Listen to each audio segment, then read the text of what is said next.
Because it's a little bit late and I have students waiting for me, I will give you only one story that in some meanings explains all our goal. Every time that we start the new year, I say to the students, the word that you will hear here more than other words is to take responsibility.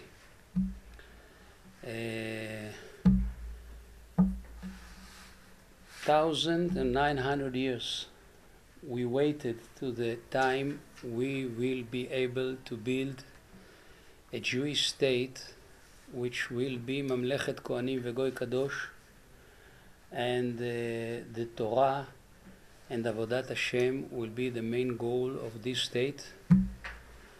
And when we arrive to the point that God opened the gates to come back to Israel, most of the religious people were afraid to take responsibility. We waited in the yeshivot, and another group was in this period a little group. In the 120 years ago, still most of the Jewish people were religious. A small group took responsibility, came and built the country and established the state and Tzahal and the kibbutzim and all this miracle which is called today Medinat Israel. And it took time to us to understand that if we will stay out, this state will be not approaching real Jewish culture. So we decided that we have to get into all the establishment, all the tasks in the state, and to take responsibility. First was in the army, and after the army, this Beit Midrash is the first Beit Midrash in the world that all the boys here served at least 3-4 years in the army, and they preparing themselves to get into the other issues of the civil service in the state of Israel and to take responsibility. It's not easy because, as you know, most of the establishment is yet secular. The way of thinking is still secular. The way of behavior is still secular, and it's not simple. And the story I wanted to say that when we opened 25 years ago, first time the Mechina, there were some rabbis from the Zionism yeshivot that opposed it very much. And once I met in the street a famous Rosh Yeshiva that stands in the head of the Zionist yeshiva in Israel. And he meets me and he say to me, "You know, Rav Sadan, in heaven, all the איך אומרים חטאים? sinners. כולם יודעים מה זה חטאים. All the sins that the boys you send to the army are doing because they're in a secular army, is written on your page. You know, when someone speaks to me in such a way, then I love it. So I told him, well, I have 3 answers to answer you. The first answer, that you know, I have a big zchut. I was learning for 12 years in the period that Arav Tzvi Cook was the head of Merkaz Arav. He is my rabbi. And all the time he says that what we call today Mesirut Nefesh is not Mesirut Nefesh, is Mesirut Guf.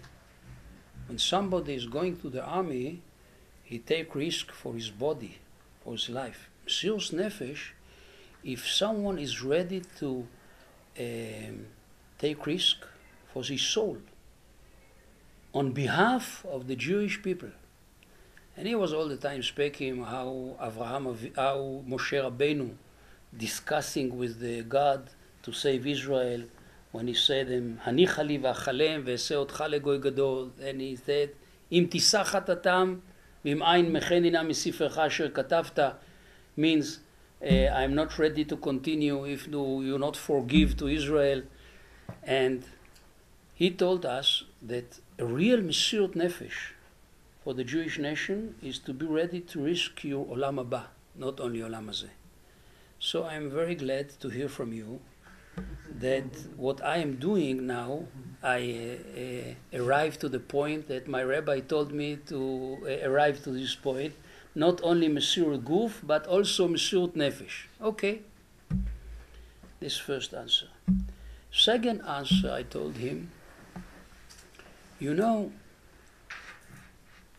I never know what's happening up, but I understand that you have a special way to understand what God reads in His books up. Maybe you can check, you know, if all their sins is on my behalf, maybe also their mitzvot and Kiddush Hashem and what they save Israel and they save the country. If all the Kiddush Hashem and all the mitzvot that they are doing in the army is on my behalf, why, you know, I can sleep on my bed at night very, very safely because I have many zchuyot. The third answer, I told him, well, all those things I just said in order to, I don't like this way of discussion. But now I will give you the real answer. I have a good friend, he told him.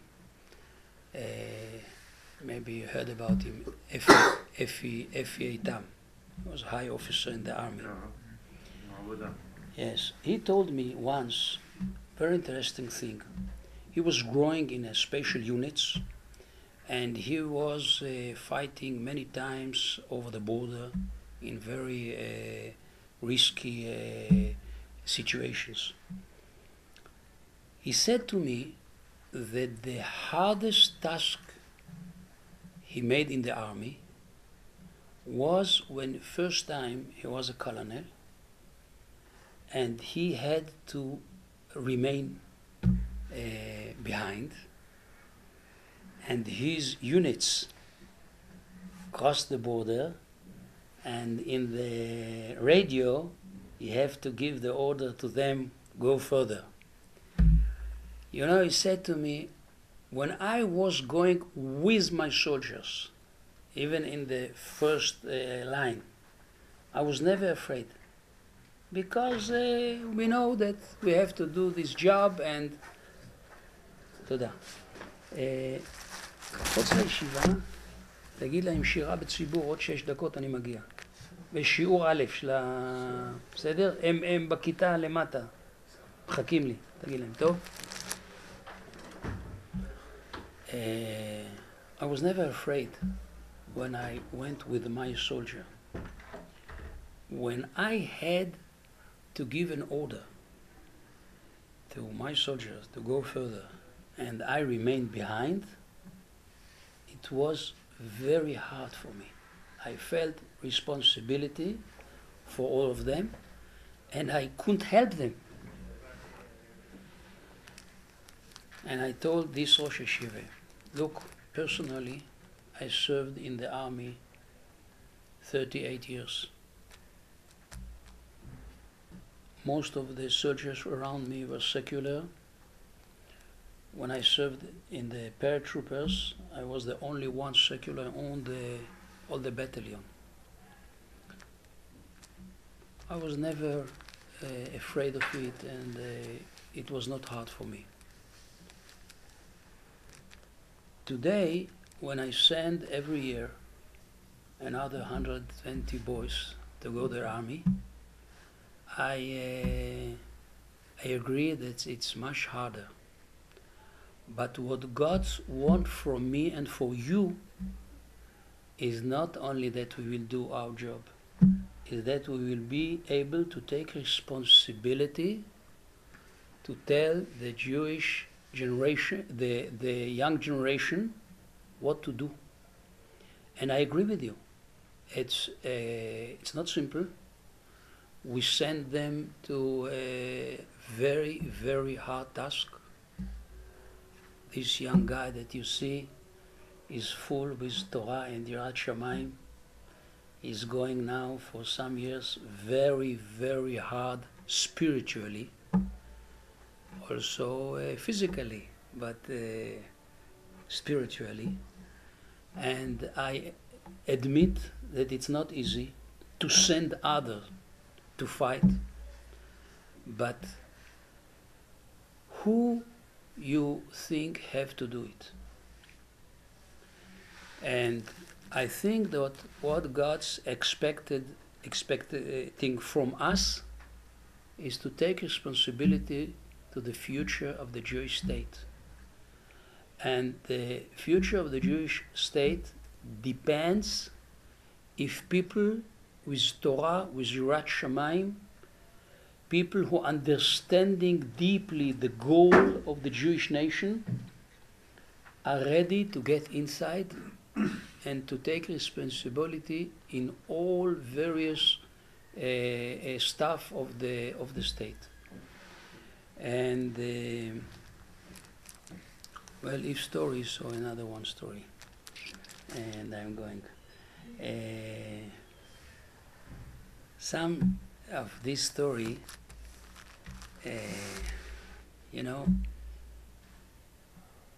one who come to Eli is learning 1 year, 2 years, and then he is going to 3, 4 years in the army that he needs to go. And after 4 years, if he's an officer, some of them continuing in the army, and some of them leave the army and come to learn in this Bet Midrash for post-army programs. When it started, I remember the meeting with one of our graduates that he just finished 4 years serving as an officer in an elite unit. And he calls me on the phone, I want to visit you with my girl to take advice from you. Well, they arrived to me and said, please, we are going to be married in the next 2 months, and we want to take your advice. And then he said, the army calls me to continue to be to serve in the paratroopers, to be mefaked pluga. How you say mefaked pluga? Officer of unit. Unit is anyway 100 soldiers around. And the period 20 years ago was a period of Lebanon. It was a very hard period. Many soldiers were killed and wounded there. And the officers could hardly leave the line. So if he's going with the unit to Lebanon, maybe he will be at home once in 3 weeks, once in 4 weeks. And he asked me, well, we are going to be married.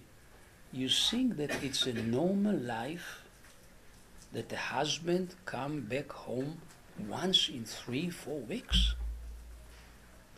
And the girls ask me, and tell me, Rabbi, do you think it's a normal family that our children will meet only a father of Shabbat? A father of Shabbat, they called a career officer in the army, that he going back home only in Shabbat, because in all week he's really shoulder, so the children sees him only in Shabbat. So this is the first time that my graduate started to think about continuing in the army as a career officer in a combat unit. So I said them, no, I think it's not a normal family. Normal family, the husband comes back every day, and normal family, husband is take share with his wife in growing up the children. Absolutely, you are right, it's not a normal family. So they told me, so you say that I will not go to the army? I asked him, wait a minute. You didn't ask me if to go to the army or not to go. You asked me if it's a normal life. It's not a normal life.